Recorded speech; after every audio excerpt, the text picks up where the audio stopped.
The day I lost my job, the HOA didn't care.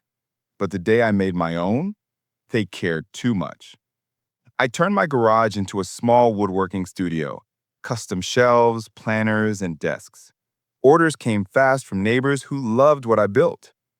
No noise at night, no street blockage, no violations, just honest work. But success attracts jealousy. HOA President Marcy Lang saw more cars visiting my home than hers. Suddenly, I was an unauthorized commercial enterprise. She slapped a violation on my garage door while I was inside sanding a bookshelf. Cease all business operations immediately or face legal action via HOA authority. I found her still in my driveway when I stepped outside. You are running an illegal storefront, she said. HOA rules prohibit visible commerce. I'm not visible. Everything is by appointment. And by state law, home businesses are allowed if they don't affect neighborhood character. She sneered. You don't decide character. The HOA does. I showed her my county home business permit. She ripped it in half. Not valid here, she declared. This is a controlled community. I stared at the shredded document in my hands. The message was clear.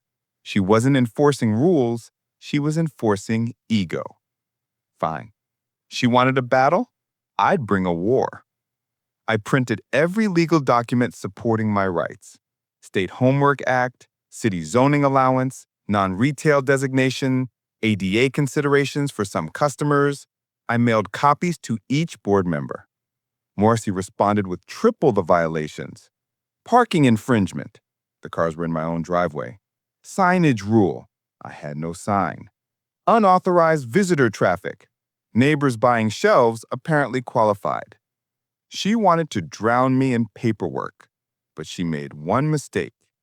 The community loved what I built, and they hated her rules.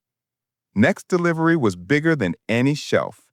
A petition signed by 60 homeowners demanding business rights and removal of leadership harassment. Marcy wanted to shut me down. She had just woken up the rest of the neighborhood. The next HOA meeting was supposed to be another lecture of petty authority. Instead, the room was packed wall to wall with people carrying my products: cutting boards, desks, planters, toy chests, personalized wall art. Proof that my business served the community better than Marcy ever did. I stood calmly at the front while she tried to regain control. Everyone must obey regulations, she barked. We cannot have a marketplace in someone's garage. This lowers property value. A neighbor raised a beautifully crafted maple shelf. This raised my property value more than anything the HOA ever did. Applause, longer and louder than her voice could overpower. I presented receipts showing my revenue was within home business limits, letters of support from neighbors, a calendar proving scheduled appointments avoided traffic issues. Marcy's face tightened with something between panic and fury. She snapped, "This is still a violation of community image." I countered, "Then the image is the problem, not the work, not the people." Someone shouted, "Let him work, he's helping families." Voices multiplied, dozens rising against her. The board tried to silence the room. Couldn't. Authority had shifted, and not toward them. Marcy threatened police action. So I brought police. The sheriff entered holding a document. He addressed the board. This homeowner is in full compliance with state and municipal business laws. Your violations are invalid and harassing in nature. Marcy stumbled. This is private jurisdiction. Not above state law, he corrected. And if your actions continue, charges will follow. You could feel the ground beneath her begin to crumble. Neighbors stood behind me, literally and figuratively. Everyone saw what she had tried to bury. This was never about a garage. It was about control. And they were done being controlled. There was an item on the ballot that night: vote of no confidence in the HOA president. Marcy hadn't expected anyone to actually use it. She should have. The board secretary listed violations of leadership misconduct, unauthorized destruction of legal documents, false citation issuance, harassment of compliant resident, ignoring state business law, abuse of positional power. Every accusation landed like a hammer. Marcy's voice shook as she tried to defend herself. No facts, only pride. The vote was cast. Result? 87 in favor of removing her. 4 opposed, 1 abstained. Marcy. She stood alone at the front of the room, authority stripped away, surrounded by the very people she tried to dominate. She didn't resign. She fled. The vice president took the podium. We need a leader who cares more about community than control. Someone yelled my name, then another, and another, until the whole room was chanting.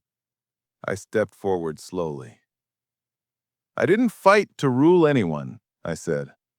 I fought to work and live freely. The vice president poured water for me, a gesture Marcy would never make. Lead us, she said, not as an enforcer, as a neighbor. I accepted the interim leadership, not out of ambition, but responsibility. The HOA needed rebuilding from the root of fairness. The vote passed unanimously. In one night, I went from being the target of the HOA to running it. Justice has a strange sense of humor. My first action as president was simple. All lawful home businesses are permitted unless they create real, proven disruption. The second, any HOA action must align with city, state, and federal rights. The relief in the room was immediate. People could breathe again. Marcy's rule was officially erased. The neighborhood changed quickly. Kids sold lemonade without fear. Veterans ran small workshops. Families held fundraisers in driveways. Creativity returned to our streets. Freedom made the community stronger, not weaker. I kept my garage shop running, bigger than ever. Orders doubled after the story spread around town. Neighbors volunteered to help with deliveries. One day, after a long day of cutting and sanding, I sat at the new HOA desk, an office that once symbolized intimidation. Now it symbolized opportunity. A young neighbor approached me quietly, holding a wooden box I had built. She said, "It's nice to know someone finally listens." I nodded, because that was all anyone wanted. To be heard, to live, to work, to belong. Marcy moved out shortly after her defeat. Her house sold for less than she hoped, because value isn't built through fear, it's built through support. My business continues to grow, but the true victory wasn't profit. The victory was a community restored, rights reclaimed, and one message carved into the foundation. No HOA owns your life. We own our own. And sometimes, the best way to beat a bad system is to run the system better than they ever could.